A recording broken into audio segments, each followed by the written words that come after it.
Hello, my darlings. I'm Jane B. Lee, here to talk about writing, books, things like that. And this is from Red's Revenge. Red's Revenge. It can advertise that. Okay. Dogs, I always had a special place in my heart. I believe dogs do impossible things. I believe they read minds. I think they're psychic. I just love dogs. And so dogs are in my books, and they have an important part in my books as well. So I'm going to read you a little bit about a dog here. Mrs. Dunn had lived close by for nearly 20 years. She was now approaching 90. Still, she carried herself well, looked and acted 15 years younger. A retired school teacher, she never married and outlived all her friends.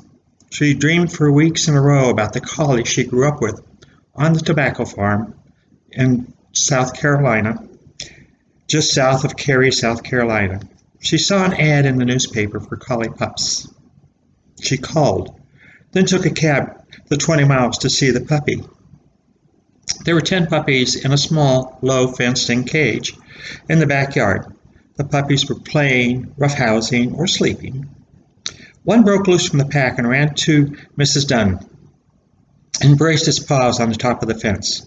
His tail wagged so hard it shook his whole body. He seemed to be saying, "You're the one I've been waiting for." The breeder drove her and the puppy home. On the drive home, she held the puppy in her lap. He licked her face more than once. By the time she got home, she had named her little boy Rough Collie, named it Pretty. Christopher and Mrs. Dunn met the dog and Mrs. Dunn coming out of the cafe one warm afternoon. He stroked the collie's head and neck as the three of them walked to the gallery. They rarely missed their short walks. Christopher always invited them into the gallery. On occasion, Mrs. Dunn and a collie would join Christopher in the gallery, usually when had a new piece to show off or things were slow. They would just sit and talk. It was just a few weeks before Thanksgiving on a cold Saturday. Mrs. Dunn did not show up at the appointed time. Christopher waited on the sidewalk out front of the cafe, looking up and down the street. He heard an ambulance. Its siren blasting. It gave him a chill. Mrs. Dunn had collapsed on her daily walk a few blocks from her apartment. A group quickly gathered around her. A nurse in the group checked her for heartbeat and applied CPR until the ambulance arrived. Someone had taken Pretty's leash and held him back.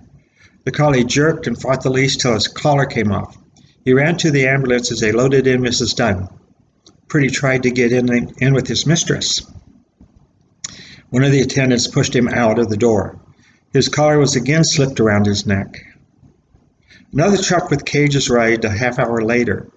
The dog catcher tried to load Pretty into one of the cages. He fought again, this time with more intensity. He broke free of his collar again and raced down the street. He was too late. He had no clue where they had taken his mistress. Pretty went one way and then the other, trying to pick up his mistress's scent. There was no fresh scent of Mrs. Dunn. He went back to the place on the sidewalk where Mrs. Dunn had collapsed. He sat for hours. Then he went home and lay in front of the condo door for 2 days. On Monday, he went for a walk at the appointed time. He strolled as if the ghost of Mrs. Dunn was walking beside him. Christopher saw the collie walking his way as he came out of the cafe. He kneeled and petted him. They walked side by side up the street to the gallery. Christopher opened the door and Pretty followed him into the gallery. He looked around for a few minutes. Seeing Christopher had gone to his desk to make a phone call, the collie walked up and put his head on his knee. Christopher petted him. Pretty looked up into Christopher's eyes.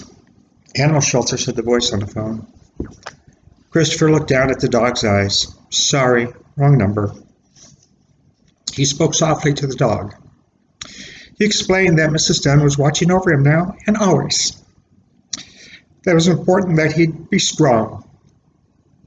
They had a new purpose in life. Others were going to depend on him. Dana stood back, watching her father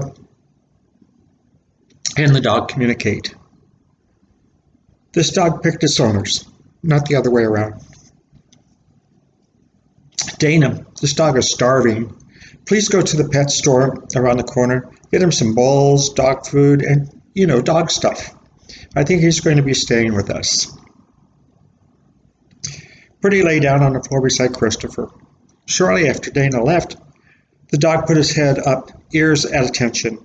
The door opened 10 seconds later. A couple came in, just getting out of the cold. Mind if we look around? Don't get up, they said.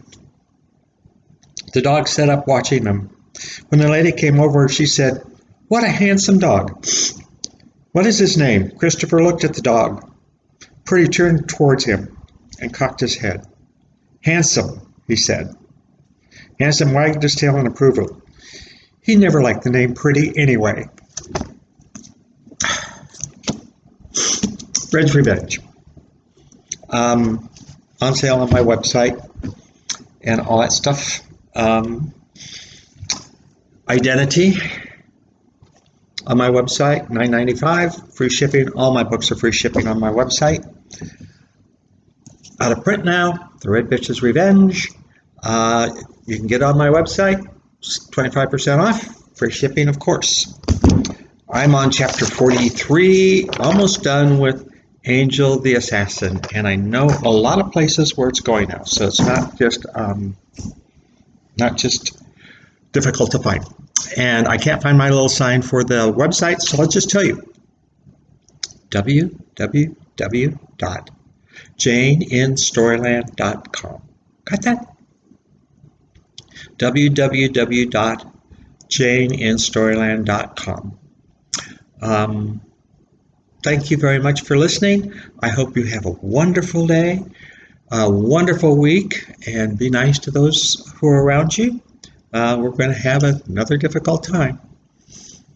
So I love you all. Take it easy and have a great day.